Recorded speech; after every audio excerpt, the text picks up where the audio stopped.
I'm Jamie Beebe. And I'm Jake Deptula. We're the host of the Strictly Stalking podcast. Strictly Stalking is a true crime podcast that explores stalking stories told by the survivors in their own words. Join us every Tuesday as we interview survivors, advocates, and experts to give you a deep dive into the workings of a stalking case. Would you know where to turn if you or someone you know is being stalked? We'll also give you the resources to fight back, know your rights, and get justice. Find Strictly Stalking wherever you listen to podcasts from Podcast One.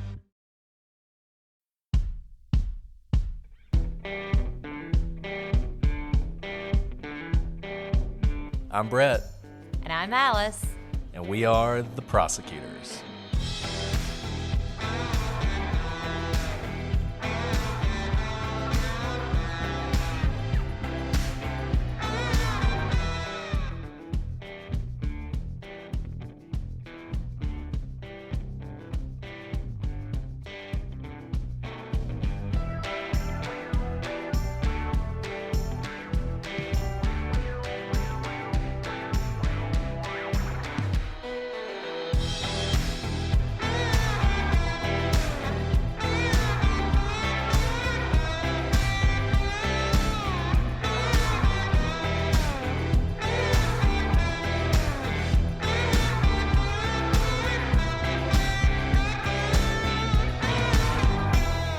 Hello, everybody, and welcome to this episode of The Prosecutors. I'm Brett, and I'm joined, as always, by my Storkos Liga co-host, Alice. Brett, you get like a standing ovation for that one. No idea what you just said, but even if it were homely, It sounded right. It would be fine because you said it so beautifully. It means homely in Icelandic. Actually, it means fantastic, and Maria sent that. Yeah, Thanks, I Maria. don't know how close it was, but That was awesome. Yeah. Well, it's okay. We don't need to spend a lot of time on superlatives today because I've been chomping at the bit to finish this timeline. Because even as the timeline is going in the Leo Schofield, Michelle Schofield case, you already see a lot of questions popping up. And we can't quite get there until we finish the timeline for now. Because as you said, we're going to do a little something different with the timeline this time. Yeah, and if you've listened to the past two episodes, if you hadn't, obviously you should. We're walking through this night when Michelle Schofield disappeared and was murdered, and it's been interesting because we've talked about various things that have come up at trial, things that are good for Leo, things that are bad for Leo. We finished up last time with the Laffoons, which is one of those bad things for Leo. It's two eyewitnesses who put two men matching the description, maybe, of Leo and his father, certainly two vehicles matching the description of the Mazda and the truck at the site of where the body was found. And we're going to talk a lot about the Laffoons later. I'm not going to spend time on them right now. But what's really interesting about this timeline, and we sort of, I think, warned you this was going to happen. It's very winding. Like, at times you're like, wow, this is really good for Leo. This seems like it's impossible he could have done this. And then all of a sudden you're jerked back by some witness who sees something that seems like it's incredibly incriminating. But we're at a point where, if you believe Leo, they've been looking for Michelle for quite some time and they haven't been able to find her. And the night is getting old. And here's the thing about the timeline as we go. You know, we've said this before. A lot of this timeline, there's no external kind of validator of the times. There's no, security camera or some phone record that can validate certain points in the night. And here's another thing about the night. If Leo is doing what he says he's doing, which is driving around town looking for Michelle, there will be a lot of periods of time that are unaccounted for and also that don't fit within a timeline. So just because, say, Buddy Anderson's house is 15 minutes away, it may take him an hour to get there if he's winding down every single street looking for Michelle. And so it could mean that he's doing what he says he's doing, looking for Michelle. But you can imagine someone who's viewing it from another viewpoint thinks, well, if it took him an hour to go somewhere that should have taken 20 minutes or 15 minutes, then he's clearly lying, or he was dumping a body or covering up a murder. So all of these kind of unknowns are built into what's happening and leads to a lot of questions. So the next point in time that we do have is at 4:40 a.m. Leo goes back to the Andersons' house. That's where he started the night, remember, with band practice. At this point, he still has found no trace of Michelle, and he is really worked up. He's upset. He's crying. And Buddy and Leo sit and talk about what to do next. One thing I'd like to note is this is, from what we can tell, Leo really is upset because his friend is still up at 4:40, talking to him, knowing what a big deal this is, as opposed to going to bed, for example. There's someone to talk to at 4:40 in the morning. And when they're talking, Leo tells Buddy that he's worried that whoever has Michelle is going to do something to her, maybe kill her. And according to Buddy's trial testimony, Leo was wearing the same clothes as when he left. And this is really interesting because the thing that, at least from Buddy's testimony, Leo jumps to is that someone has Michelle, or Michelle is with someone, and that someone has nefarious plans for Michelle. I mean, this could even just be a sixth sense. You know, when people are very close to you, you may have that sense that something is horribly wrong. But he voices his greatest fear, which unfortunately turns out to be true, to Buddy at this time. Sometime after 6:30 a.m., after Leo had visited him, David Somm got up and he starts looking for his daughter. And sometime in the early morning, he goes by their trailer and he even goes inside. David looked throughout the trailer, including in Michelle and Leo's bedroom. And he noted the same thing that others are going to note, others who went into the trailer around this time, that it was messy. And the bed lacked sheets. It wasn't like a model of, home economics. But he saw no evidence of blood. If Michelle had been murdered, Leo had already cleaned up any evidence of it, and nothing looked out of place to David. At 10 a.m., Alice Scott, that neighbor who's always watching and watched apparently throughout the night for Michelle and or Leo, says that she sees Leo at the trailer. And at 10:30 that morning, a deputy, John Maney, meets with Leo at his home, and that's when he formally reports Michelle missing. They spend 20 minutes in the living room of the trailer, and after that, Leo and his father and friends continue to search for Michelle in various areas that she might be, just driving all over town, hoping that they stumble across something that will lead them to Michelle. They seem to take her disappearance much more seriously than the police. And around 12:30, Leo Sr. and Leo Jr.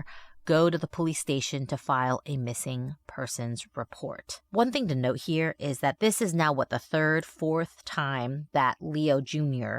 is making intentional contact with the police to try and report Michelle missing. First, it was, the call to the police, swearing out a missing persons report, opening up formal missing persons report, approaching police officers on the street in the middle of the night saying, "Are you looking for her? I previously, filled out a missing person report." Whatever you think about him, he does seem to intentionally be the first mover to contact police on multiple occasions, I think 4, within the first 12 hours of her missing. Now, one thing to note about this formal missing persons report around 12 o'clock that next day, it's not Leo Jr. doing most of the talking, as you may expect, since it's his wife who's missing. It's Leo's father who does most of the talking, and it's been reported that Leo Jr. seemed to be kind of lost, which is why his dad apparently was doing all the talking about Michelle's disappearance. So there's a lot there to unpack. One thing that I think is worth noting is a lot of this comes out in trial, in testimony. And this case is one of those cases where, we've talked about this, everything the accused does is viewed through a lens of suspicion, where people are judging so much based on, is he talking too much? Is he not talking enough? Is he scared? Is he not scared enough? That kind of thing. We see this a lot. And man, this is like the ultimate example of that. So just the last example that Alice gave, where they go to the police station and Leo seems lost. Well, during trial, that's presented as somehow suspicious of Leo. If Leo was really concerned about his wife, why isn't he talking more about her? But you got to remember, Leo's a really young guy. I mean, he's in his early 20s. His wife was 18. This is a really traumatic experience. He's been up all night. He's been looking for her. I mean, this is assuming he didn't do it.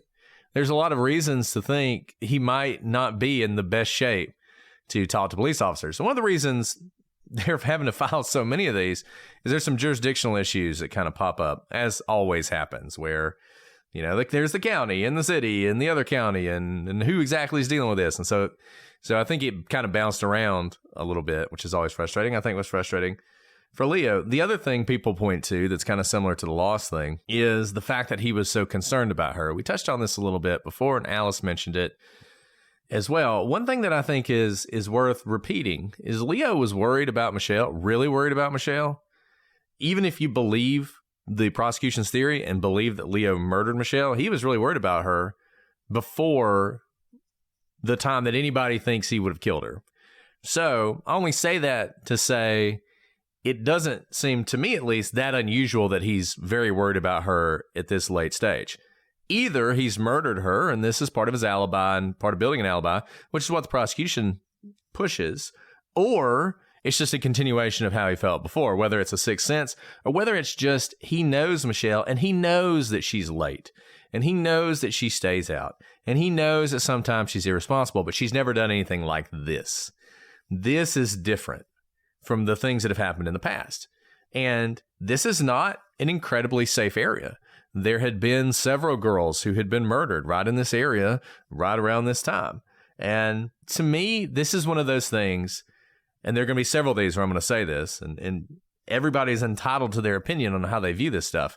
But this is something that really, I didn't think, man, it's so weird that he's so worried. That comes up so much. If you listen to Bone Valley, you hear it over and over and over again about how weird it was that he was so worried. To me, because it's consistent from before he would have known where she was and before he would have killed her and afterwards, to me, it just doesn't seem that significant. Yeah, but a couple of things to note on that. So first, on the seeming worried, I do think it's interesting that, you're kind of darned if you do, darned if you don't. If you weren't worried, certainly people would be saying it would be like a Scott Peterson situation where he's at a wake, for his missing wife, calling a mistress, and people are thinking, how callous can you be?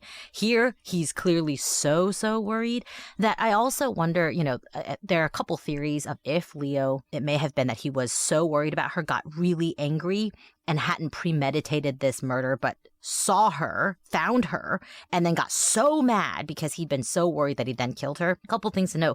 He does seem to be worried about her in a way that is unlike other times when she is late, right? I think that's why all of the family members are involved. That's why his sister keeps looking at the time. That's why the Andersons, everyone's kind of getting involved in this search, which is not typical of when she's late in the past. And everyone reacts differently, and certainly when emotions are running high, you don't know how certain people will act. But typically, when you are deeply concerned about someone and not just annoyed with them, the response to your worst fears not coming true is relief rather than blind rage, murderous rage, right? And so if that theory were playing out to be true, that he really was worried about her, so relieved he found her, but really angry that she made him so angry and then murdered her, you would think there'd be some change in the way that he acted in terms of his worry from before to after. What we see in this timeline throughout the night, at least he might be a very good actor, but his level of worry kind of seems the same. It doesn't seem like in between something has changed. And with respect to him not speaking, because this is another point that you hear in Bone Valley, for example, people harp on a lot, is that when they swear out that missing persons report at noon the next day, that it's his dad talking, how weird is it that his dad is talking, that he doesn't even know his wife's birthday, that sort of thing. Remember, we're all focusing on one situation, one instance where he wasn't doing the talking with police. But what we see is just like an hour earlier, he'd been having an interview with a police officer in his own living room. He had been the one to approach the police in 2 previous instances in the night to report Michelle missing. At some point, from his perspective, he's spoken to police on his own volition 3 times, and he had to make them care about something he deeply cared about. On the 4th time, we see this a lot where people are like, I've talked to everyone. I keep calling the stupid hotlines you guys tell me to call. Finally, now you're telling me you're listening. Okay, whatever. And we've had witnesses who don't believe us that we're really listening. We're really taking notes. You reached the right person. He may be done talking. I mean, he may be so like, what's the point? I've already said this 3 times. Don't you guys all know? And a lot of lay people think all police officers are the same. If you tell one police officer, then everybody knows that we have some database that all law enforcement knows everything. So part of it might even just be a feeling of helplessness. I've already told you, you know this information. What more do you need from me? So I don't read that much into the fact that by 12:30, after he hasn't slept all night, he's been contacting police throughout the night, that now he isn't talking. If he didn't talk any of those other times, I think it might be more noteworthy. But I just keep this timeline in mind that he's been talking. An hour earlier was being interviewed by a police officer in his own living room. Now he's letting his dad talk. We often point this stuff out because I don't think look, he may be guilty. We may say he's guilty. It's kind of like Scott Peterson. There's so much focus on like what Scott Peterson said in this interview or that interview. And to me, I just don't care about that. You know, I care about sort of the actual evidence that he's guilty. And there's so much focus on, you know, the way Leo Schofield acts. And you hear this, Bone Valley does a really good job of interviewing the police officers and the detectives. And they will say things like this. Well, yeah, I mean, Alice mentioned the birth date. Oh, it's weird that he didn't remember his wife's birth date. Okay. He's in a super stressful situation. I was in the CVS yesterday picking up medicine for my wife and my son.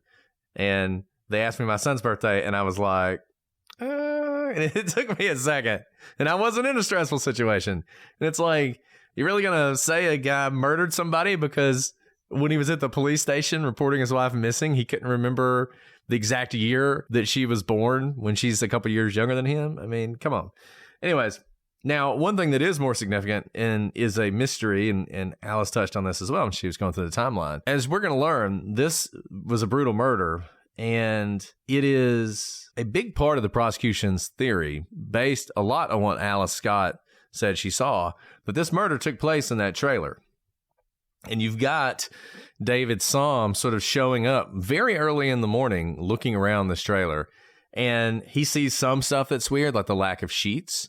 You can imagine where that's going to go. Like maybe he used the sheets to carry her body out. That's what Alice Scott was seeing. But what he doesn't see is a lot of blood. In fact, he doesn't see any blood. And there are going to be police officers in and out of this house, and they're not going to see a lot of blood either. And there are going to be crime scene technicians who come in. And spoiler alert, they're not going to find a lot of blood either.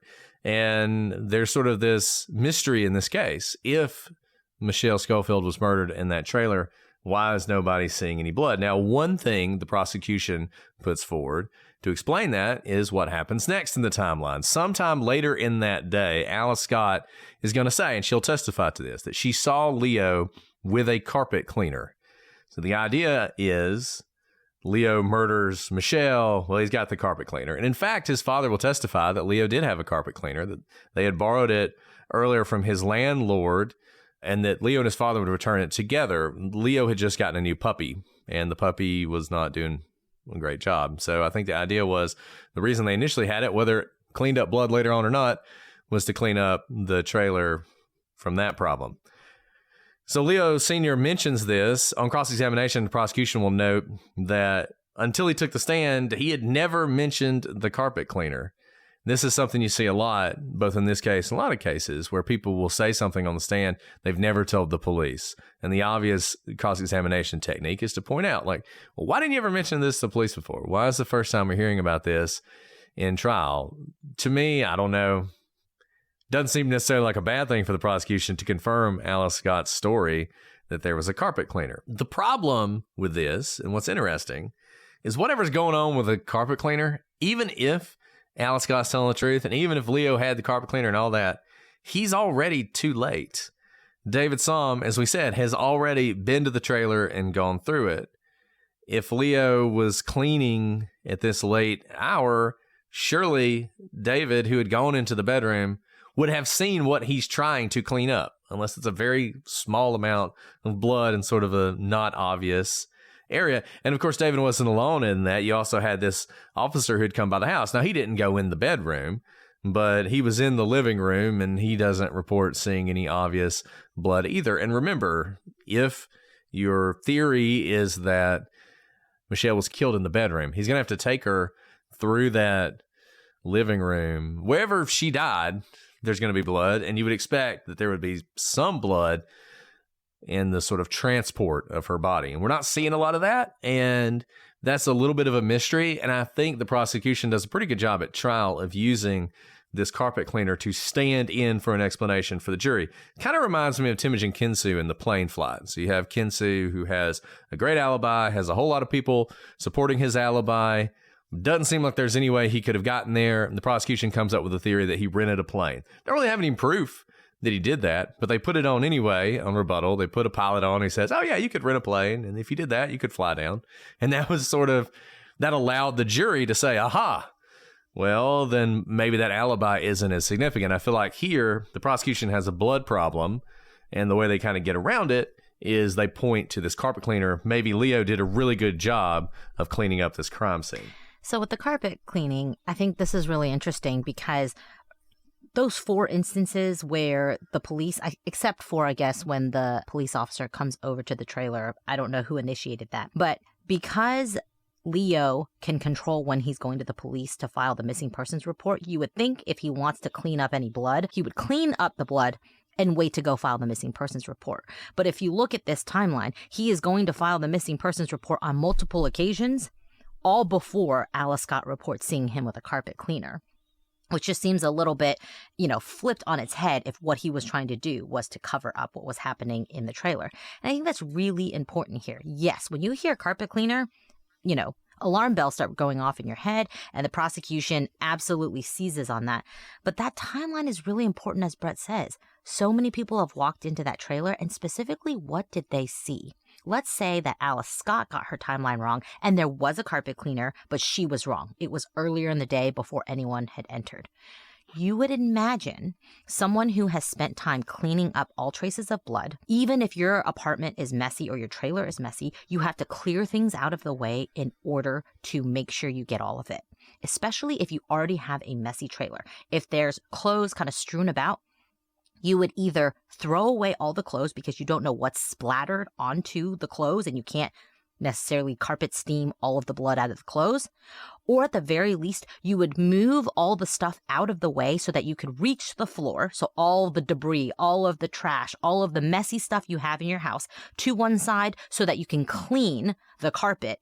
And I guess if you had enough foresight, you would then move all that mess back onto the carpet. But you would notice that maybe it doesn't look the way a messy apartment should. And David Salm had been in that trailer many times before, and he didn't say anything was strange, except that it was messy. And the fact that it was messy says something to me. Says that it was unlikely that it was cleaned underneath and then re-messed up, because there's just not enough time. And also, that's a level of thinking that a lot of people forget. Because we will see crime scene photos where someone's tried to cover up something. Actually, this is one of my favorite suppression hearings, because someone was saying that the gun wasn't where it was found. And it was like so obvious that this one part of a very, very messy apartment was like so clean. Like it was as if someone took a magic eraser on the floor and just like wiped away everything. On this side of the floor, it was like broken beer bottles and like gross, dirty syringes and literal trash on the floor and clothes. And then on the other side of the photo of the apartment, it was like clean as a whistle, because they had cleaned out all the drugs and like all the guns on that side when the police were coming in for the search warrant. And it just looked so stark on that picture. We have no reports of something looking like that here. Again, he may be a mastermind, cleaned everything and then put it on. But I think if he were to so effectively clean the blood off with a carpet cleaner, he would have had to account for all the mess that was everywhere, that everyone's reporting is the state of their home normally, and either throw all that stuff away, in which case, where does the mess come back? Or somehow the mess didn't get any of the blood on it, and he was able to re-mess up the apartment. Yeah, the house being clean would have been more suspicious to me than the house being messy. The house being messy is not suspicious to me. And we'll talk more about the sheets later. So that's Wednesday, and sort of everybody's looking for Michelle. And really, they have been looking for her since late Tuesday night, throughout the night Tuesday. They look for her all day Wednesday. They don't find her, and they don't find the car.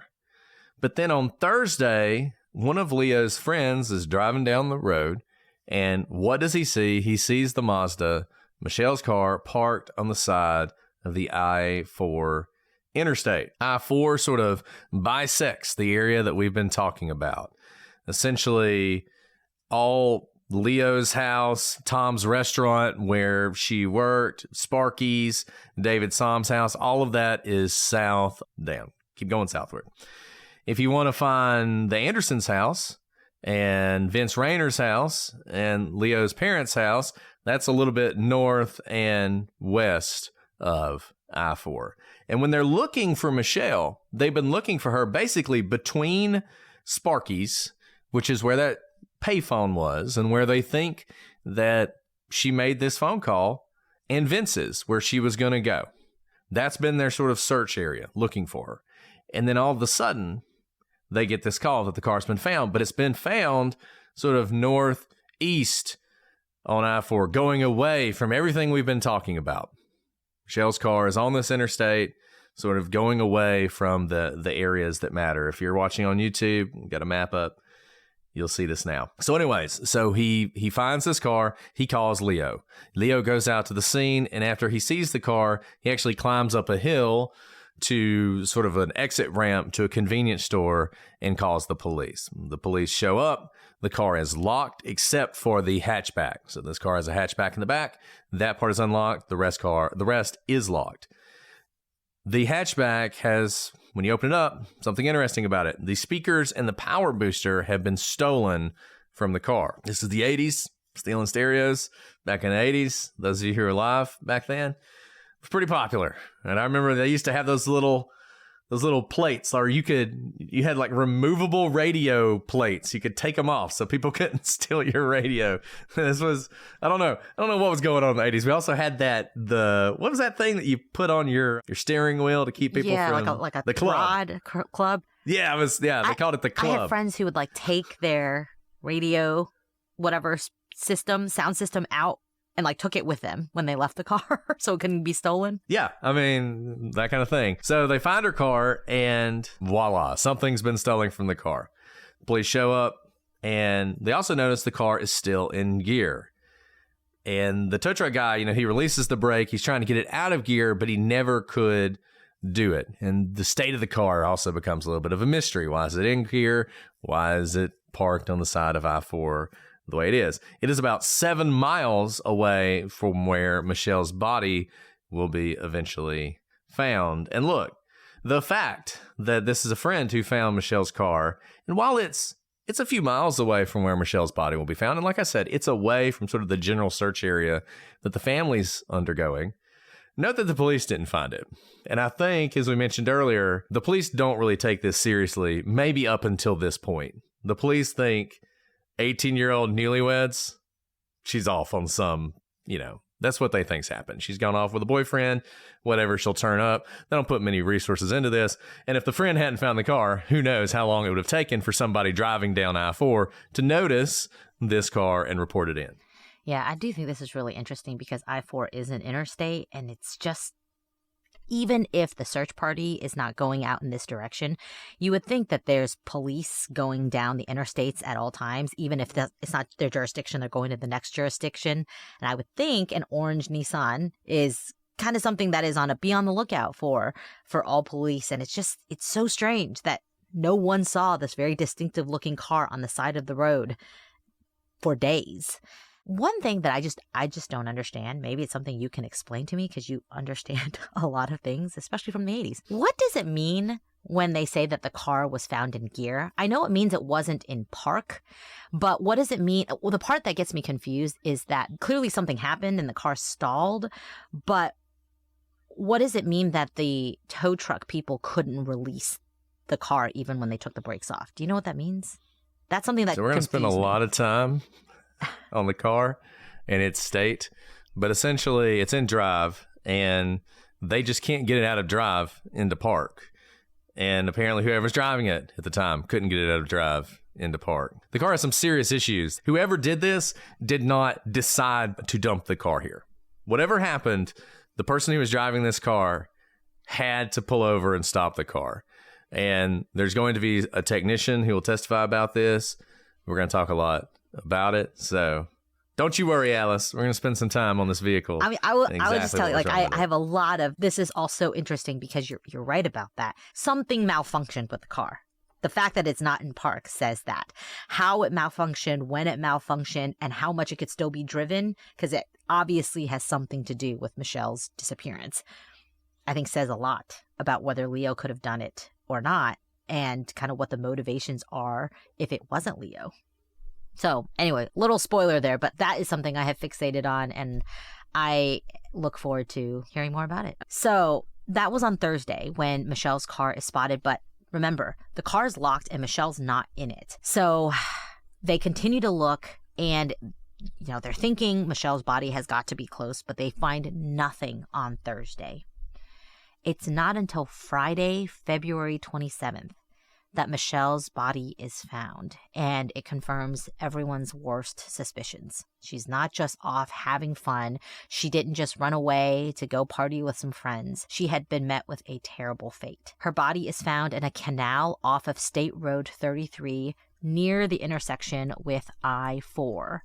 She is fully clothed, and her body, strangely, is under a board and some brush. It's almost like someone wanted to conceal her body. She's not wearing any shoes, though, and she does not have a wallet or purse. And upon examination, it becomes clear that this was not an accident at all. Michelle had been stabbed to death. And there are drag marks that lead to the body, and loose change is strewn along the drag path. This was something that was very physical. A deputy who testified at trial said that there was, quote, apparent blood in the dirt. And this area of blood is about just 27 feet from the canal. Most of the change was there as well, but the drag marks actually start several feet from the blood, as much as 19 feet away. A note on this blood, and there's more to come on where this blood is. As you all know, your blood pumps when your heart is pumping. So there's some level of having just been murdered, or your heart is still pumping, that there's that amount of blood that you can still see it on the dirt, 4 days later from her disappearance. So if she had been murdered elsewhere and then taken here, but she was already dead at that point, it's unlikely we'd be seeing this amount of blood in the dirt. Now, Michelle's ring is still on her finger, and the blood in the dirt is confirmed to be Michelle's. And we know that there's a lot of it. And that's really interesting because, as we know, the ground soaks up liquids. And so for the forensic analyst to know that there's a lot of blood, it has to be a lot of blood here, which kind of cuts against the whole being murdered back at the trailer, which is several miles away, and then being brought here still alive enough to be pumping blood, to have a lot of her blood be spilled out onto the ground just feet away from where she's ultimately found. Now, there are circumstances of her body being found that are unusual. So you heard earlier that it was one of Leo's friends that spotted the Nissan and called Leo, but they still didn't find the body. So even with the location of the car, now people are searching around where the car is found, and they still can't find her until Leo's father finds her. And strangely, he will tell the story that gets repeated over and over, and it has come to bite him in the behind multiple times. He tells people that finding Michelle was divinely inspired. He says that he had a dream and he was told that her body was here. That's obviously suspect because she's been searched for days at this point. Police are looking for her, friends are looking for her, and no one's been able to find her. We've told you this before. If you find a dead body, you're automatically going to be high on the list of potential perpetrators because you knew where to find the body. You may be cleared, but statistics are you're going to be on that list, especially when you then start telling a story that seems very strange. And in Bone Valley, you'll hear, interviews with the police officers who heard this story from Leo Sr., and they say that it gave them chills, that he somehow got a message from God where Michelle's body was. So with Michelle's body found, the case doesn't really go anywhere, kind of flounders. It just meanders. Leo takes and fails a polygraph test. Polygraph tests, as you all know, is not really a lie detector. It is a biometric measure of different things in your body, like your breath, your temperature, things that could be indicators of stress or lying. Not admissible in court, but they're often used in investigations. Leo takes it. Take it for what it's worth. He fails that polygraph test. Eventually, the prosecutor on the case, John Aguero, becomes convinced that either Leo's father, or some combination of the two of them are responsible for Michelle's death. Now, at this point, Leo Jr. has moved back to Massachusetts. Aguero indicts Leo, and Leo's arrested and brought back to Florida for trial. And Leo Jr., he says, nope, I don't want a public defender. I'm going to hire a local legend, Jack Edmonds, to defend me. And that brings us to trial. This show is sponsored by BetterHelp. With the holiday season upon us, I love getting together with all the little kids in our family. We got so many nieces and nephews, and they're all still so little that we really focus on experiences together and giving each other presents rather than receiving presents. But whether or not your family gives gifts during the holidays, you get to define how you give to yourself. And the holidays are a great time to do that. So whether it's by starting therapy, going easier on yourself during the tough moments, or just treating yourself to a day of complete rest, remember to give yourself some love this holiday season. And with BetterHelp, it's never been easier. I know during the season, it gets very stressful with deadlines at work, trying to fit in all of the magical fun things for my kids, not to mention the holiday shopping and the planning of vacations and getting family together. As wonderful as it is, it gets very stressful. And for me, it's really helpful to learn positive coping skills and how to set boundaries. And it empowers me to be the best version of myself through therapy. So if you're thinking of starting therapy, give BetterHelp a try. It's entirely online, designed to be convenient, flexible, and suited to your schedule. Just fill out a brief questionnaire to get matched with a licensed therapist and switch therapists anytime for no additional charge. In the season of giving, give yourself what you need with BetterHelp. Visit betterhelp.com/prosecutors today to get 10% off your first month. That's BetterHelp, HELP.com/prosecutors. Guys, we all know there are things in life you have to compromise on. Hey, it could be an apartment that's in your budget when you really wish you could have that loft. But that doesn't mean you should compromise on everything, and you really shouldn't compromise on your health. So don't go back to that one doctor who uses your appointment to catch up on the latest headlines, their family group chat, their crossword puzzles, just because they're available right now, or they take your slightly sketchy insurance. Instead, check out ZocDoc, the place where you can find and book doctors who will make you feel comfortable, listen to you, and prioritize your health. And you can search by location, availability, and insurance. So literally no compromise here, because with ZocDoc, you've got more options than you know. I'm getting up in years. I needed a doctor. I didn't have one. It was great to be able to use ZocDoc to put in my insurance in my area and see the doctors who are available right now to see me. ZocDoc is a free app and website where you can search and compare highly rated in-network doctors near you and instantly book appointments with them online. Once you find the doc you want, you can book them immediately. No more waiting awkwardly on hold with a receptionist. And these docs all have verified reviews from actual, real patients. We're talking about booking appointments with tens of thousands of top-rated, patient-reviewed, credible doctors and specialists. You can even filter specifically for ones who take your insurance, are located near you, and treat basically any condition you're searching for. And the typical wait time to see a doctor booked on ZocDoc is between just 24 and 72 hours. That's it. You can even score same-day appointments. So go to ZocDoc.com/prosecutors and download the ZocDoc app for free. Then find and book a top-rated doctor today. That's ZocDoc.com/prosecutors. ZocDoc.com/prosecutors. Shopify's already taken the cash register online, helping millions sell billions around the world. But did you know that Shopify can do the same thing at your retail store? Give your point-of-sale system a serious upgrade with Shopify. Shopify POS is your command center for your retail store. From accepting payments to managing inventory, Shopify has everything you need to sell in person. With Shopify, you get a powerhouse selling partner that effortlessly unites your in-person and online sales into one source of truth. Track every sale across your business in one place and know exactly what's in stock.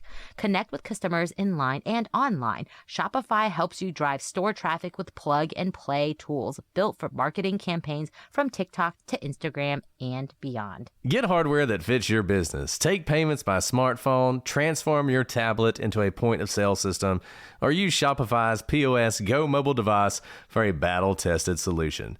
Plus, Shopify's award-winning help is there to support your success every step of the way. Do retail right with Shopify and get the commerce platform revolutionizing millions of businesses worldwide. Sign up for a $1 per month trial period at shopify.com/prosecutors. All lowercase. Go to shopify.com/prosecutors to take your retail business to the next level today. That's shopify.com/prosecutors. This show is sponsored by BetterHelp. With the holiday season upon us, I love getting together with all the little kids in our family. We got so many nieces and nephews, and they're all still so little that we really focus on experiences together and giving each other presents rather than receiving presents. But whether or not your family gives gifts during the holidays, you get to define how you give to yourself. And the holidays are a great time to do that. So whether it's by starting therapy, going easier on yourself during the tough moments, or just treating yourself to a day of complete rest, remember to give yourself some love this holiday season. And with BetterHelp, it's never been easier. I know during the season, it gets very stressful with deadlines at work, trying to fit in all of the magical fun things for my kids, not to mention the holiday shopping and the planning of vacations and getting family together. As wonderful as it is, it gets very stressful. And for me, it's really helpful to learn positive coping skills and how to set boundaries. And it empowers me to be the best version of myself through therapy. So if you're thinking of starting therapy, give BetterHelp a try. It's entirely online, designed to be convenient, flexible, and suited to your schedule.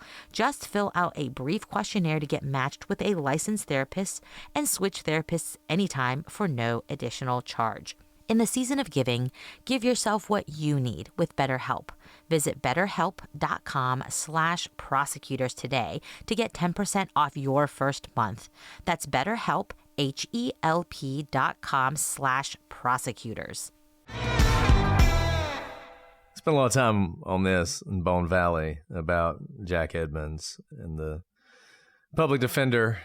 It's actually a really good example of what we've said before about how awesome public defenders are. And if you're in trouble, having a public defender is not necessarily a bad thing. Bone Valley goes all in on that. The public defenders would have been great, and they would have really been focused. Whereas Jack Edmonds, he's a big shot. It's not like he has to make his career on Leo, right? And there's some real indications that just the way he tried cases, he was very effective. He won a lot of cases. And the way he did it was through charisma. And honestly, if you're guilty, that's what you want. You want somebody like Jack Edmonds who's going to walk in, he's going to tear apart the prosecution witnesses, he's going to sort of mystify the jury and convince them to find you not guilty. If you are innocent, if you're not guilty, you really need a lawyer who can absorb the evidence, really think about it, kind of in the way that we're doing, and point out how the prosecution's theory doesn't make any sense. And I think the unfortunate thing for Leo, if he's innocent, is he hired the lawyer you need when you're guilty, not the one you need when you're innocent. And you see that if you read the transcript of the trial. Jack Edmonds is not ineffective. Leo's going to be convicted. We've already told you that. On his habeas petition, he's going to make claims of ineffective assistance counsel based on some things that Jack Edmonds did. Jack Edmonds is going to say, yeah, I was ineffective, which a lot of lawyers will do that. They kind of fall on their sword because there is literally no downside to being found ineffective as a defense attorney. People ask that sometimes. No downside. So if he's found ineffective, great for his client. Now, usually, just because you like your professional reputation, you're not going to say you're ineffective, though I've seen it happen. I've had a lawyer on the stand who just threw his hands up and started saying, I was ineffective. And that made for an interesting appeal. But so he's going to do that, but he's not going to be found ineffective because he's going to do a lot of things that are good. But there are lots of things about this prosecution case where there were weaknesses that could have been exposed that weren't exposed. Hopefully you'll see that as we go through the evidence. Now, there's a lot of good evidence against Leo. And there's evidence that makes Leo look really bad. That's where we're going to start because it's where the prosecution started, their entire theory of the case. And I'll just go ahead and tell you, by the time we finish with this section, there's a lot of you who are not going to like Leo very much. You're going to have a very negative opinion of him. And that's exactly what the prosecution was banking on. They started their case basically painting Leo as a violent young man who had a lot of anger issues and could not control himself. And the prosecutor, John Aguero, was a very good prosecutor, and he's going to present this relationship between Leo and Michelle as a volatile, violent one, just riven by domestic abuse. And to support this, he's going to put on witnesses, a lot of them, more than a dozen witnesses who are going to testify about Leo and Michelle's relationship. They're going to testify that Michelle and Leo fought almost daily, that Leo would trash the trailer, he was overturning furniture, he's throwing clothes and objects all over the place. Now, before we get into these people and what they're going to say, I think that we all have this, right? We all have our internal biases. And I think when you listen to Bone Valley, you're going to like Leo. And because you like him and you hear his voice and you hear what he says and you become sympathetic to him, you really buy into the idea that this is unfair, that this is, they are trying him as he may be abusive, but that doesn't make him a murderer. And why is all this relevant? Well, the courts, this is all 404B evidence. We're back to 404B, our favorite rule. And as we've told you before, you cannot convict someone for being a bad person. You have to convict them for committing a crime. But the courts have analyzed what is evidence that they committed the crime. And one of the things they've said is in abusive domestic violence type relationships, a history of domestic violence is relevant and is admissible and goes to the heart of the case. So if you murder some random person and you're somebody who beats your wife, the fact that you beat your wife probably won't come in to the fact that you murdered this person. But if you murder your wife, it will. And I think most people in a scenario where you're not talking about Leo Schofield or you're not talking about someone you know, agree with that. I think most of us, if you heard about a case where an abusive husband went to trial for murdering his wife and the judge would not let the prosecution tell the jury that every night he was beating and strangling and doing all sorts of awful things to her, a lot of you would be outraged. You wouldn't understand why that is, and neither would I, because that should be admissible.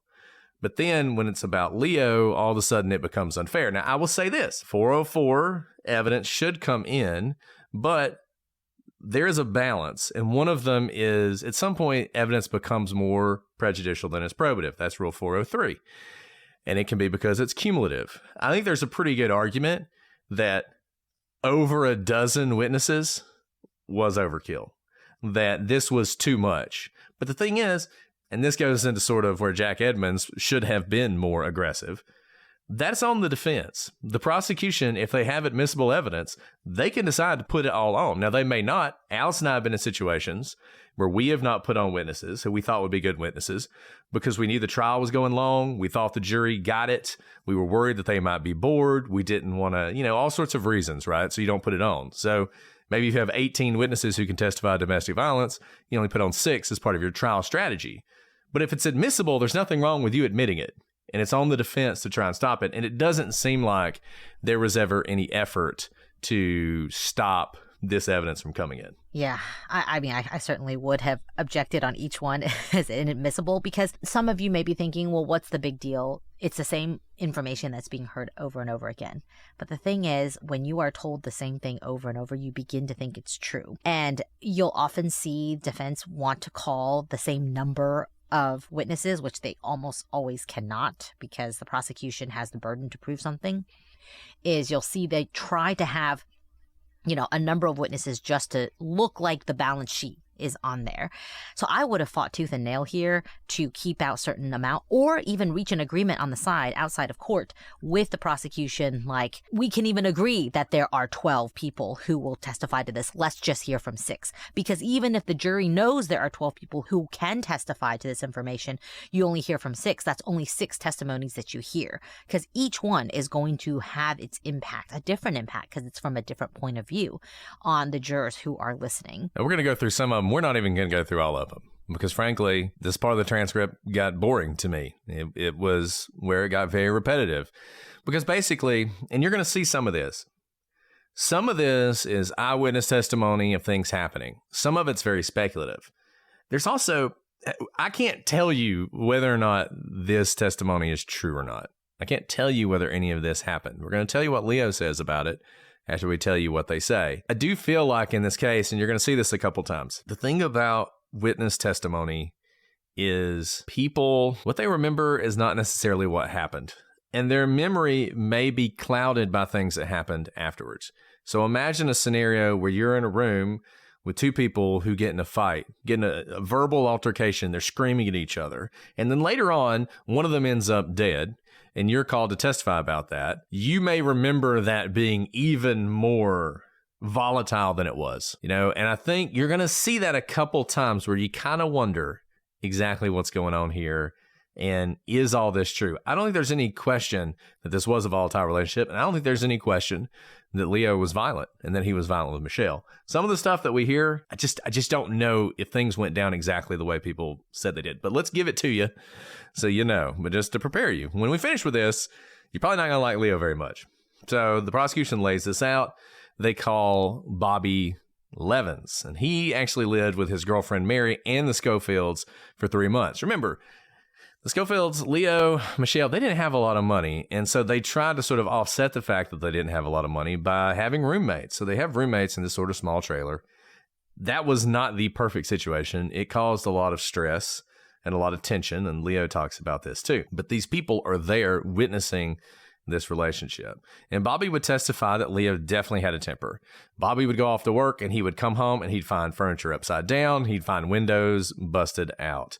Now, he said he never saw Leo hit Michelle, but what he did see, and you hear this again and again, he would hear them arguing in the back of the trailer, and he would hear what he thought was a slapping sound, and then he would hear Michelle crying. So he sort of extrapolates this to be, something's going on. Now, he can testify to all those things. You might be thinking he's speculating about what's going on back there. But once again, circumstantial evidence. You hear people yelling, you hear a slapping sound, you hear a woman crying. You can deduce what is probably going on. Mary, she had been friends with Michelle for many years. Leo did not like her at all. And you can tell from the testimony that Mary didn't like Leo either. And she would describe him as dominating Michelle. She also never saw Leo hit Michelle, but she did hear him slap her. And you hear this a lot. A lot of people hear the fighting going on, but they don't necessarily see it. Mary said that Leo once got mad at her for having her feet on the coffee table, and so he flipped it over, spilling plants and dirts all over the room. This was the kind of thing that tended to happen. Now, one thing Mary did say on cross-examination is that Leo tended to take his anger out on inanimate objects, not on other people. So you can see that there's a lot of tension between these people to begin with. And this is one of those things that falls right into the category of after the fact. We now know one of these 2 people who had very loud and volatile fights. One of them is now dead. So the fact that you hear slapping, again, that's all speculation, who was slapping whom, or if anyone was being slapped, or if it was walls, furniture, etc. But what you can tell from this is not the seemingly honeymoon phase. They've been married a very short amount of time. They're not even married 1 year before Michelle is murdered. And so there's no honeymoon period that's worn off. This is their relationship. And objectively, it's violent in the sense that furniture's getting flipped. And even if you take out anger on inanimate objects, That's still an externalization of your emotions. Now, there's someone else who lives with the Schofields who's called by the state, and that's Dean Fletcher. He comes to trial and he testifies that he actually witnessed Leo punch Michelle in the stomach hard enough to bring Michelle to her knees when she brought him tea in the wrong glass. Dean testified that Leo would get particularly mad when Michelle didn't come home when she should, or when she wouldn't tell Leo where she had been. Dean's girlfriend would testify about a time that Leo headbutted Michelle. Leo will claim that this was an accident, but no, he doesn't deny that his head touches Michelle's head. But what Dean's girlfriend sees is an intentional headbutting by Leo. And she said that actually knocked Michelle out. And it was such a bad hit that Michelle not only was unconscious, but she started to turn colors as if she was dying. And so they called an ambulance. Now, it doesn't stop there. She also heard Leo say that if he didn't stop himself, he'd end up killing Michelle. Now, that, you can imagine, is something that could be said by many people who never intend to kill anyone. But put that in conjunction with at least 2 situations where they've witnessed physical altercations where Leo is the aggressor, is a lot more serious. And neither of these 2 events can really be easily explained away unless these witnesses somehow missaw. They were mistaken. They didn't actually see it. The punch to the stomach for something as small as giving him the wrong tea glass seems pretty irrational. And the headbutting, again, the fact that Leo doesn't deny that a headbutting happened, just the intent behind it, is also very suspect, because when you have a headbutting incident, if it were an accident, it seems as it wouldn't be so bad as to knock someone out. And this is a couple who fights bad enough where ambulances are called. This is not just some private domestic affair, but they're bold enough at least to have these fights in the presence of others. Sure, it may just be because they have to live with other people and they can't contain kind of their fights to when they're alone, because they're never alone.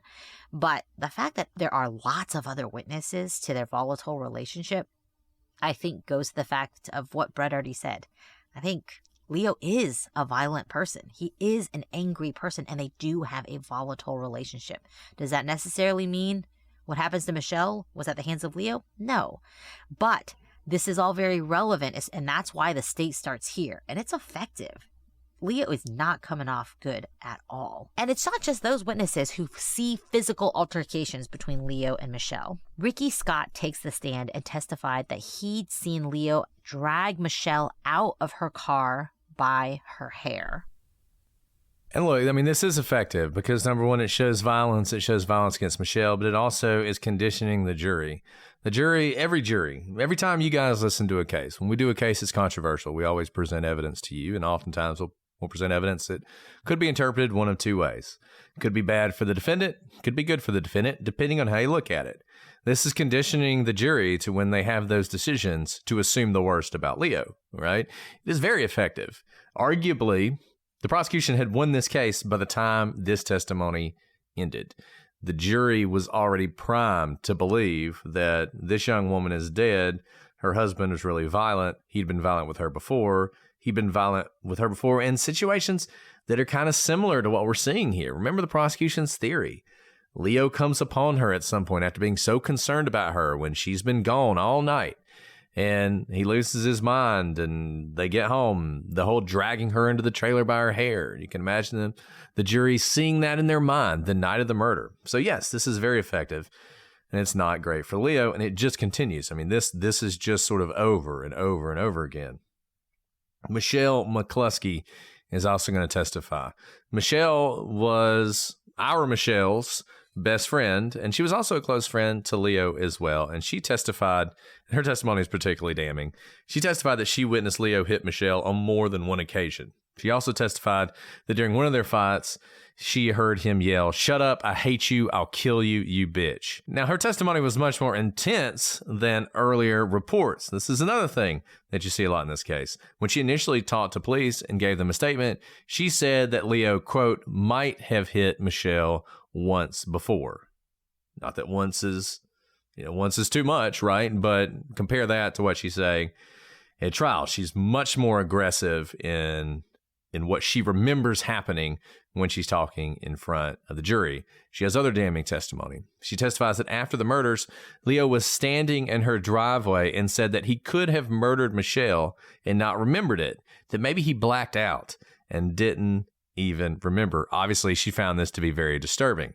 Now, Leo has a different story, and he's going to testify to it. He says that he and his friends were together, and one of them asked him if there was any way he could have blacked out and killed Michelle, and that Leo said, no, there's no way that could happen.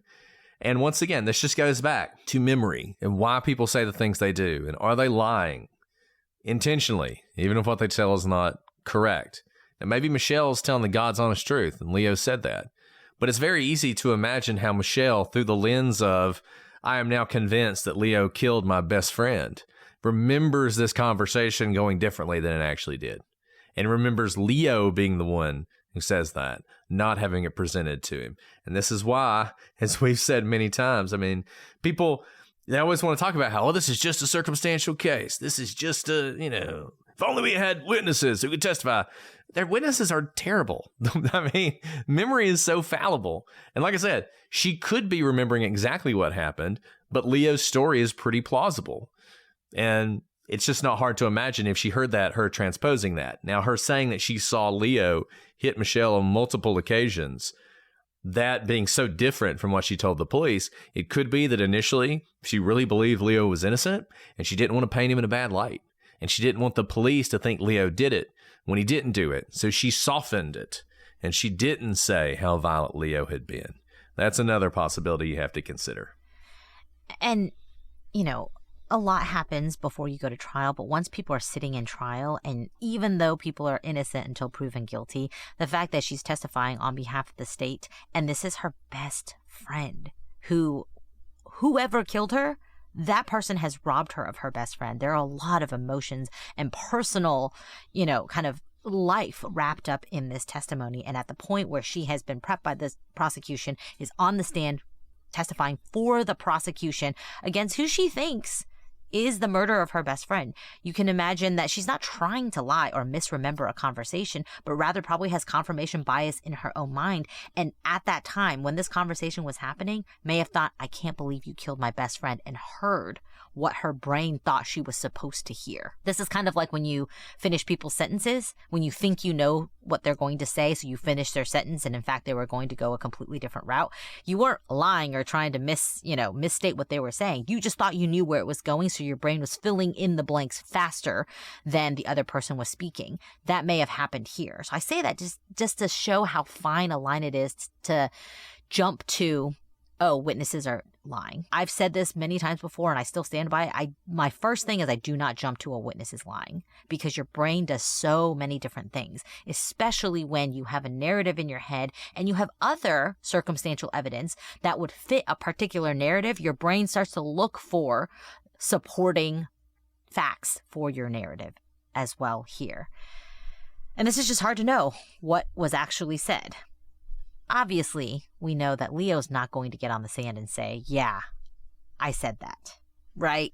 I mean, it just feels like you would not get on the stand and say, I definitely told Michelle's best friend I could have killed her. And I may have. I don't know. That's not his defense. So this is hard to suss out here. But Michelle has more to say, because sometime after the murder, Leo took Michelle to the spot where his wife's body was found, even though, according to Michelle at least, he'd never been there before because the police would not allow him to enter the crime scene. Now, in cross-examination, it was suggested that Leo's father had told him where the body was found, and that's how Leo Jr. knew where to go. And in fact, there was orange tape marking off where Michelle Schofield's body was found, which Leo would have seen. Now, this kind of testimony continued for some time. The prosecution began its case by attempting to prove that Leo was this jealous, violent, volatile, abusive man who terrorized his wife, Michelle, during the short time that they were together. Now, that doesn't make him a murderer, as we've already said, but it certainly does not look good for him, and it is not making any of the jurors like Leo or make them want to believe that he's an innocent man here. This is kind of why 404B exists typically, right? When you think someone's really bad, the fear is the jurors don't know if that person really committed the crime that they're being charged for, but who cares? They're such a bad person. If they're convicted here, I'm not going to lose sleep at night because there's something bad that he did. And if it's not this exact crime, who cares? There's 100 other things that he did really bad against this victim. So, no lost sleep, no injustice if they're convicted. That's what 404B is trying to protect against, because our justice system does not allow that. You don't get convicted because you're a scumbag, even a scumbag to the victim. You have to be guilty of the crime as charged. But as Brett said here, we're hearing all this background and it's relevant for this particular crime. And all of these things, a lot of them are uncontested or incontestable and they're just out there. And there's so many different witnesses. It seems pretty clear that he is this violent person towards Michelle. Now, when all these people are testifying against Leo, you obviously do not have to take the stand in your own defense when you are criminally charged. You can plead the fifth. You don't have to take the stand at all. And there is a jury instruction given by the judge if the defendant does not testify that says, do not read into anything the fact that the defendant has not testified. But with this kind of a setup by the state, Leo almost doesn't have a choice but to testify on his own behalf, especially because he is claiming that he's innocent of murdering his wife. And that's exactly what he does. Leo testifies in his own defense.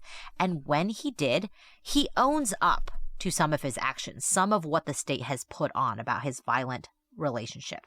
He admitted that slapping Michelle once, that he slapped Michelle once before they were married. And after that, he claimed he never touched her physically. He'd never beat her. But he did admit to slapping her again, this time in the car. And he also admitted to kicking her in the rear end, though he said that was just a playful thing. It wasn't anything violent or aggressive. But you can imagine the jury having heard the setup of all of these violent altercations and then hearing Leo admit to actions that don't sound playful. It's not looking good for Leo. And this is, why do you not want to testify? Why do you not want your defendant to testify? So Leo, imagine the situation he's in. He could get on the stand and be drawn into every single thing he ever did to her. Like, let's say he was honest, completely honest, and admitted every time he hit her, every time they got in a fight, every time he slapped her. We'd relive those 12 witnesses or 18, however many there are witnesses again, but this time out of his mouth. And just imagine how terrible that testimony is going to be. He sort of takes the position of minimizing things. Well, okay, I slapped her once before. It's not like I beat her. Okay, I might have slapped her in the car. I did this thing. Well, what's the jury going to think? He's lying. He did more than that. And this goes back to sort of our whole, just because you lie, you're not a liar. I think he's absolutely minimizing the violence in that relationship. He's doing it because he doesn't want the jury, if he's innocent. I mean, frankly, if he's innocent or guilty, he's doing it because he doesn't want the jury to think, wow, he's violent. He must have killed her. I mean, this is not rocket science, right? It's usually pretty easy to figure out why somebody's lying and what the purpose of their lie is. And I just think this made him look really bad to the jury, because I'll tell you, the other thing to remember about this is the 80s. Society's views have changed a lot. I'm not going to say that it was acceptable to be like this in the 80s. I don't necessarily think it was, but it was more accepted. People saw it. These people didn't call the police. These people didn't try and get Michelle help. They might have thought, wow, that's Leo, man. He needs to quit doing that. But they didn't, they didn't take additional steps because, frankly, this was far more common, I think, at least seemingly socially accepted common. It may still happen, but I think it happens more behind closed doors now. I think people now know that they can't do that kind of stuff, and people see it and not react in a really bad way. But back then, people did. And I can remember, I grew up in a relatively poor area with a lot of families who had a lot of issues, a lot of domestic violence. It was just something that happened and that you knew about. And I think the jury would know that. The jury doesn't believe him. The jury's thinking, of course you did that. And I think that was really bad for him. I think it really hurt him. And I want to also note, so I don't know if it was more accepted in the 80s. I'd like to believe it wasn't. I grew up more in the 90s, so I won't speak to that. But one thing I do want to note, all of these friends who are testifying against him, they're also young. They are so young. They are like children. So even if you all who came of age in the 80s are saying, no, this was not as accepted in the 80s, or this type of violence would not have been okay. Think about what you thought was okay or not okay in high school. I mean, they're much closer to high school than they are full-blown adults who are, we think of as being married and on their own. They are essentially children. The reason they're getting mad at each other all the time is Michelle likes to be a teenager. She likes to go and party with her friends and have a good time. And Leo is kind of a jealous guy because Michelle is good looking, and he does not like that his wife, whether it's because he loves her or wants to control her, is out having a good time with other people, other men, not him. And the people that they're around are also similarly situated. They haven't, lived decades of life and know how to respond in these situations. And there's probably an element, especially when you're living, in close proximity with each other. These are roommates who are testifying to this. If you call the cops on your own roommates, and this is something that happens all the time, it's probably going to continue to happen all the time, and you can't call the cops every single day. And worse, you're going to cause a lot of tension in your roommate situation. Someone's going to get thrown out of the trailer, but you're all pretty poor. You depend on each other. You need roommates. And so there's also that element where, is it bad enough that I need to call the cops on the situation and then risk my own kind of peace in this relationship? Because right now the fire isn't directed at me. I still get to live in this trailer. So there's a lot of things at play as to why the police aren't called each time. They may be thinking, I'll call the next time. They've stopped. I'm here. At least I'm here.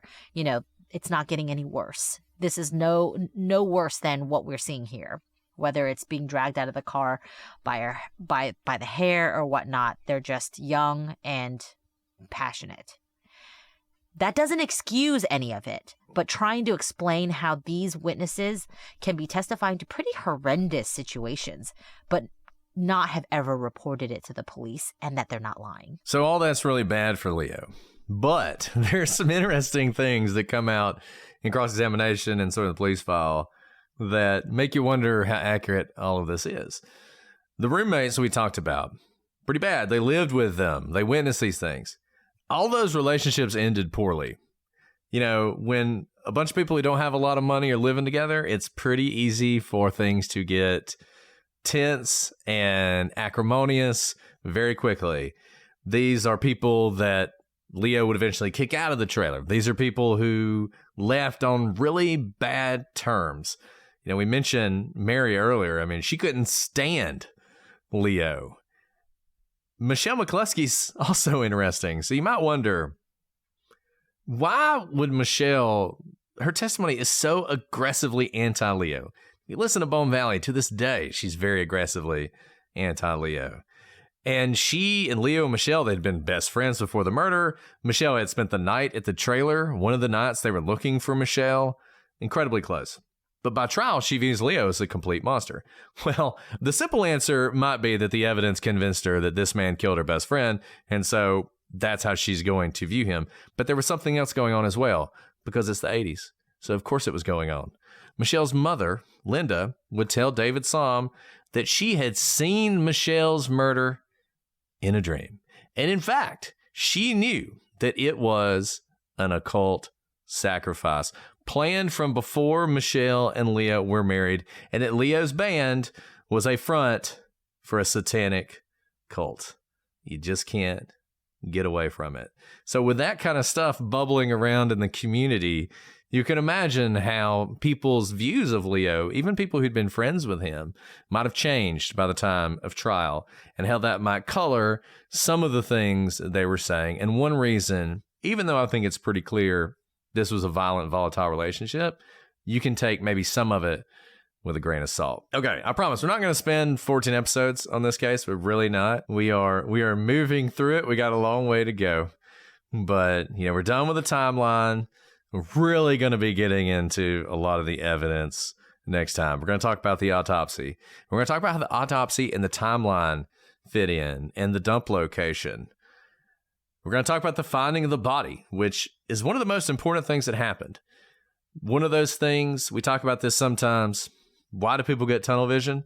Sometimes it's because something happens that is so weird that they just can't get past it. And that definitely happened in this case with the finding of the body and the way the prosecutor, John Aguero, viewed that. We're going to talk about Leo's clothes, what he was wearing. Was there blood on the clothes or not? What did the forensics tell us? What did the analysis say? We're going to talk about weird things about the jury. There's a lot going on in this case that I think you're going to find really interesting, and we are going to hit it all in the next couple episodes, and then we will pick back up the timeline and tell you about, really, this case, if we stopped before we picked up the timeline, it still would be really interesting and still would be a great case to cover. This case has some wild twists and turns, and by the time we get to the end of it, I think you're going to appreciate that. Yeah, the way, the second timeline is something that I think everyone who looks at these types of cases hopes will happen, and it never does. It's like a pipe dream.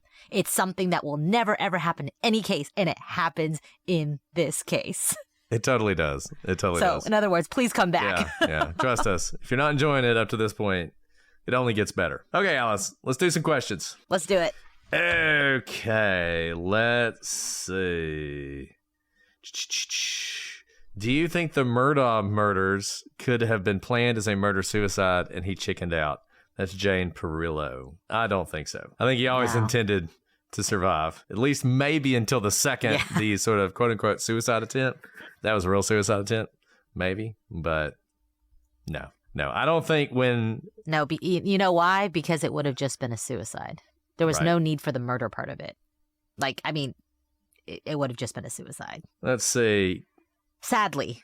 But I get where you're going, which is like, again, the question that we all grappled with throughout the Murdaugh series. How can a father do this to his own child and his wife, but his own, flesh and blood, when he seemingly was a good father? And I've gone round and round on that, and unfortunately, I think the answer is just that evil exists. Yeah, I think that's right. Clester, too, wants to know if we think the Ramseys were framed. And Clester, we have like 10 episodes on the Ramseys. You should go listen to them, and I think you will see what our opinion is on that. You know what I think is really... So, obviously, we've covered a lot of cases that are hot, button true crime issues. But the one that I think I've seen come up more and more than any other case, even though there's a lot of cases that we've covered, is John Bonet. Like, it will just, like, randomly, someone will have this, like, beautiful, 7,500 word essay that they just, like, send us. I'm like, whoa, that was a couple years ago, but yeah, let's dive back in. Yeah. And I think, absolutely. I mean, for good reason, but that case... we said it back then, and unfortunately, I think it's still true. I hope it's not true, but I think it is such a compromised scene that we will never truly know the answer. I'm hoping that, amazing advances will be made in science that we can know the answer one day. But as things stand right now, I don't know that the actual perpetrator is knowable right now. I hope so. I am still hoping that technology will advance to the point we can have some sort of answer in that. And by the way, if you're into the Ramsey case, the consult, Julia Cowley and her FBI profiler friends just did an episode on the ransom letter. It was very interesting. Once again, the profilers have a very similar view as we do, so I don't know. I have to take back all my comments. I don't know if that means that we're profilers or not. Robin wants to know if either of us ever considered going into academia. I did, but not for law. I thought I wanted to be an economics professor, and then I thought better of it. No shade on anyone who's an economist, but my job as an economist for a year, not an economist because I didn't have a PhD in it, an econometrician, a number cruncher for an economist for a year, was literally the 4 floors down in the basement. So not like the first floor down to the basement, 4 floors down in the basement, beyond no windows. There was not even a window to be seen. And I had to walk up like 4 flights of windowless stairs in order to see daylight. And it made me realize that I really like people and I want to see people. So I did not go down that path of getting my PhD, but I've really enjoyed teaching law school classes, not, only as an adjunct professor, not as a tenure track professor. Those are very different. What the demands of those two roles are very different. But I've loved being an adjunct professor for multiple years. I don't currently teach right now because life is very full, but it is fun. Yeah, I taught an evidence class and it was fun, but it's a lot of work, Not that I'm adverse to work, but it's like, I don't know. It was a lot of work. I mean, I was doing it while I had a full-time job and this podcast, so it might be easier if it were your full-time job. But yeah, I don't know. Probably not. That ship has probably sailed. Okay, let's do one more. I don't really understand this question, but I guess I'll ask it anyways. Big B wants to know why burner phones are legal. Because the government doesn't get to know everything that you do. I mean, I don't like. Kind of like why VPNs are allowed, Bitcoin, why encrypted messaging is allowed, why our phones are not bugged. I mean, that's not it's not a stupid question. A lot of things can be used for illicit purposes, but we have a right to privacy, right? And there are lots of things that are like burner phones that we all take as accepted, like using a VPN on your computer, like encrypted messaging, like being able to have conversations over the phone without them being bugged. That sort of thing. So a burner phone in and of itself is not an illegal device. And criminals use all sorts of things to commit crime. We don't normally ban them just because a criminal... Why are crowbars legal? Criminals use them to break into houses. Well, it would be over-inclusive. Right. It would be over-inclusive to ban all burner phones because, like, burner phones, they have the street name burner phones. But burner phones are also, like, prepaid phones, right? Like, if you wanted to give it to your child so that they didn't just have this roving plan and run up your cell phone bill, you're like, okay, you drive now. You're 16. You can drive. Here's, there's 25 minutes on this phone. Enough to call 911 and me in an accident, but not enough for you to just talk to your boyfriend for hours on end. That's one use. Or someone comes from another country and they don't want to change out international SIM cards. So they buy a burner phone because that's a lot cheaper and a lot easier because they don't need a phone forever in the United States. They just need it for their stay if they're coming from another country. I buy those types of phones when I travel, abroad all the time because it's easier than switching out a SIM card. So there you go. That's why they're not illegal. Okay. But you're right. A small slice of the population can ruin it for the rest of us. Though, I mean, the thing about burner phones, it's not like they're not traceable. We trace burner phones all the time. There's still phones who use cell phone towers. And, you have to buy them. The number of criminals who buy their burner phones with their credit card would surprise you. So, like... and they use their burner phones for like a month at a time. Like a lot of people that we track will like throw away their phones every month, but we have a whole month to figure it out. It's annoying because you have to get a whole new warrant affidavit. Yeah, every time they change numbers, you got to get a new one. So that's annoying. But anyways, okay, guys. Well, look, I know a lot of you are already enjoying this. We've already seen people talking about it on the gallery, getting into it, listening to Bone Valley.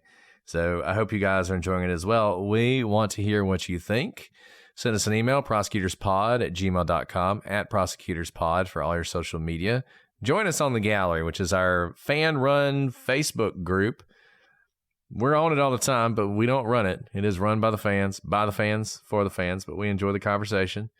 Join us there if you want to get your episodes early and ad-free. Join Patreon, and you can watch these live, which is what we're doing right now with our best buds who talk about everything except the case and criticize me for mostly what happens in the chat. Not that I'm complaining. It's fine. And hello to everyone watching on YouTube. We love you guys as well. All right, Alice, is there anything else you want to mention before we sign off? No, I really enjoyed going through the state's case so far with you, but this is just the beginning. So I look forward to coming back and discussing this. I can't wait. Can't wait to do it. And we will do it with all of you next week. But until then, I'm Brett. And I'm Alice. And we are the Prosecutors.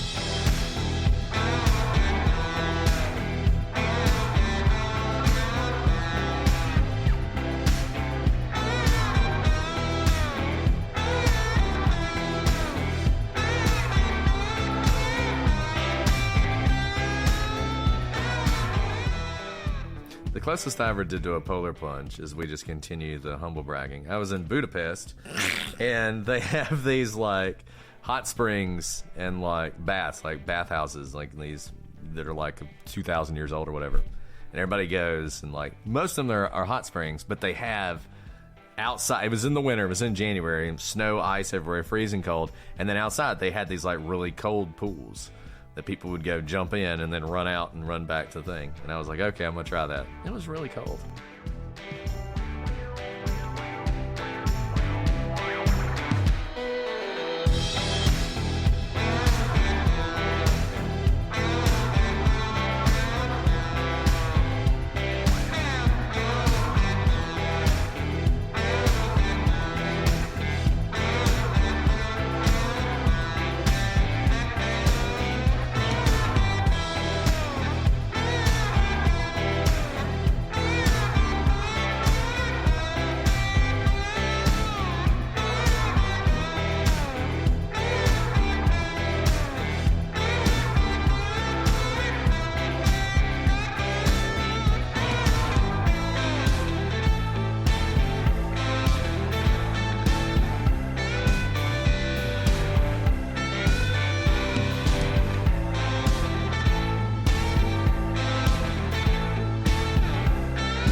Float and not sink down. But in my mind, it was like all these horror movies, and I'm like, I'm gonna get sucked into the middle of the earth, into the continental divide, and disappear. I think you sink first and then float. Dang it! Don't say that. Sink. Don't say that. But well, you made it. I made it. I made it. But that was a pretty cool experience because you got to like swim across the continental divide.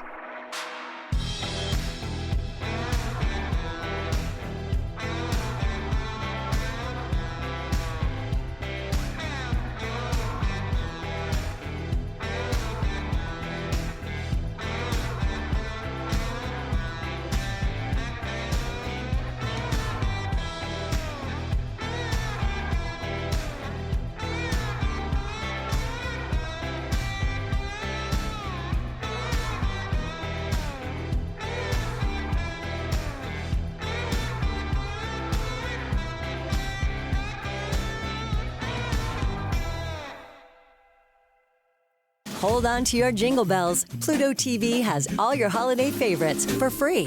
Enjoy our season's greetings category with 9 holiday channels, including holiday movie favorites by Lifetime, Festive Fireplace, Holiday Lights, and Hallmark movies and more. Download the Pluto TV app on all your favorite devices and start streaming holiday favorites on live channels and on demand. With thousands of free movies and TV shows, Pluto TV is your home for the holidays. Pluto TV. Stream now, pay never.